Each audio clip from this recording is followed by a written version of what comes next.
la mère de Grégoire a osé prendre un nouveau départ. Elle est partie loin de ces endroits lourds de souvenirs. Elle se reconstruit là où nul ne connaît son histoire. La grande ville, noire de foule, lui offre l'invisibilité. Elle y croisera le malheur des autres. Le sien, ainsi, peu à peu s'estompera, jusqu'à ce qu'elle ramasse un carnet de croquis abandonné sur le bitume. Un peu de lecture à présent.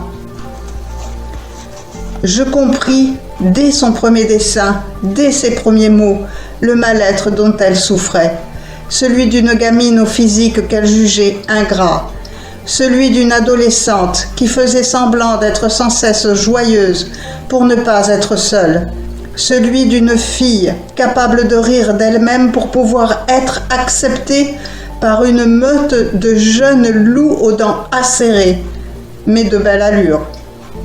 La grosse rêvait d'être mince, son visage souriait, mais son cœur pleurait. J'entendais ses pleurs et je voyais le cynisme qui l'entourait.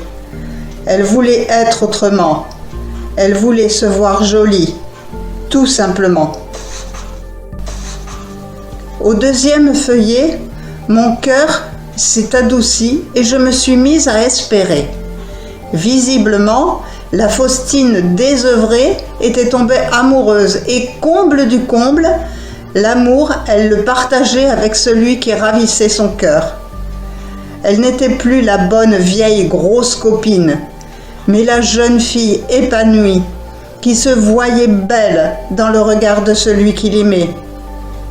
Je l'imaginais bravant le courroux parental pour se jeter, tête première, dans sa toute nouvelle relation amoureuse, et j'en étais heureuse. Qu'allait me réserver le troisième croquis? J'hésitais à tourner la page, prise d'une soif subite de croire au conte de fées. J'avais espéré que l'amour ait eu le pouvoir de taire à jamais le mal-être qu'elle ressentait, mais je me trompais amèrement. Il n'avait au contraire fait que le masquer temporairement. Il la voyait belle, elle se savait grosse. Il ne voyait qu'elle, elle ne voyait que les donzelles qui tournaient allègrement autour de leur couple. Les silhouettes, nos défauts qu'elles affichaient sans retenue l'effrayaient. Comment rester belle aux yeux de celui qui vous aime quand la beauté est ailleurs? Les privations ne lui avaient rien apporté, alors peut-être que la drogue le ferait? On avait dû lui dire le fameux « Essaie, tu verras bien !» Et elle avait essayé. Les médications sont souvent plus dangereuses que les mots.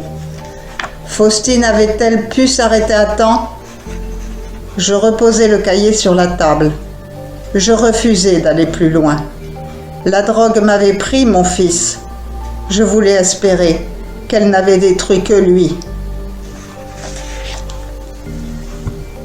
Je ne sais pas si le choix des extraits est vraiment judicieux.